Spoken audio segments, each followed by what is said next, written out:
তোর কি কোনো কাণ্ডজ্ঞান নেই? বেলা কত হয়েছে সেদিকে কি খেয়াল আছে? সারাদিন এভাবে শুয়ে থাকলে কিভাবে চলবে? সকালের খাবার কে তৈরি করবে? চাটুকু পর্যন্ত কি আমাকে তৈরি করতে হবে? নির্লজ্জের মতো পড়ে না থেকে গিয়ে কাজে হাত দে।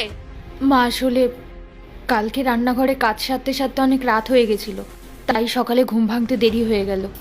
হ্যাঁ, খুব তো কাজ করে দিয়েছিস, উদ্ধার করে দিয়েছিস আমাকে।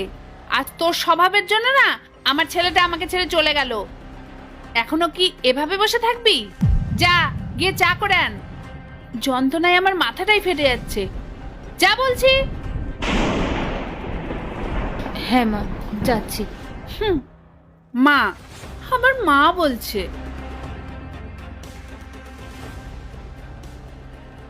মা, এসব কি হচ্ছে? তুমি বৌদির ওপরে এরকম চিৎকার কেন করছো? বৌদি এমন কি অপরাধ করেছে যে তুমি বৌদির সাথে এরকম ব্যবহার করছো? তুই চুপ কর। বড়দের মাঝে না কথা বলবি না। ও নিজের কর্মের ফল ভোগ করছে, এটা নিয়ে তোর মাথা ঘামানোর কোনো দরকার নেই। মা, এখানে বৌদির দোষটা কোথায়? দাদা আমাদের ছেড়ে চলে গেছে বলে কি সারা জীবন বৌদিকে এইভাবে কথা শুনতে হবে? তোর দাদা যে আমাদের ছেড়ে চলে গেছে না, তার জন্য ওই মেয়েটাই দায়ী। ওর ব্যাপারে একটা কথা বললেও ভালো হবে না বলছি। যা, তুই নিজের কাজে যা।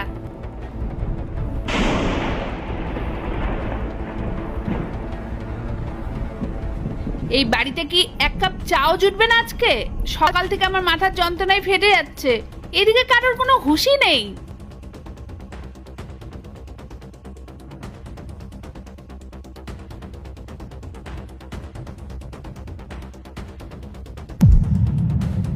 এত মিষ্টি!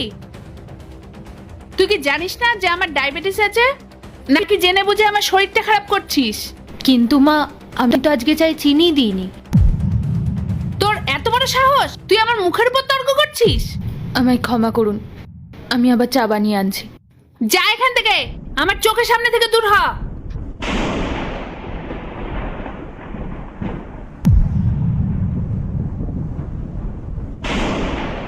এ কি মা, কাঁদছিস কেন তুই? আর এই ট্রলি ব্যাগ নিয়ে এত অবেলায় এসেছিস? কি হয়েছে তোর? মা, ওরা আমাকে শ্বশুর বাড়ি থেকে বার করে দিয়েছে। বলিস কি? কিন্তু কেন? আজ জামাই কোথায়? মা, ওর ব্যবসায় অনেক বড় লোকসান হয়েছে, আর সবাই সে দোষটা আমার ঘাড়ে চাপাচ্ছে, আর বলছে যে এই লোকসানটা নাকি আমার জন্য হয়েছে। আমাকে বলছে যে আমি ওই বাড়িতে যাওয়ার পর থেকে নাকি। পার্ট 2 দেখতে সাবস্ক্রাইব করো ভেলকু 78M।